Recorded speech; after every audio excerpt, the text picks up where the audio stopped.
আসসালামু আলাইকুম বন্ধুরা, কেমন আছেন? এটা আমাদের গাবতলী আমিনবাজার ব্রিজ। আমাদের গন্তব্য আজ গাবতলী টু সাভার।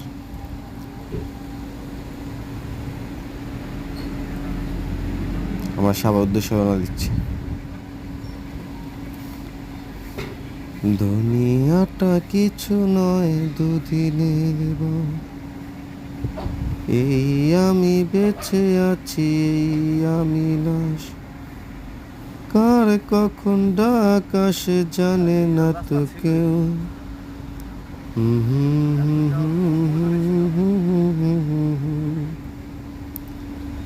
দুনিয়াটা কিছু নয়, দুদিনে এই আমি বেঁচে আছি, এই আমি লাশ। সবাই সাথে থাকুন ও চ্যানেলটি সাবস্ক্রাইব করে দিন।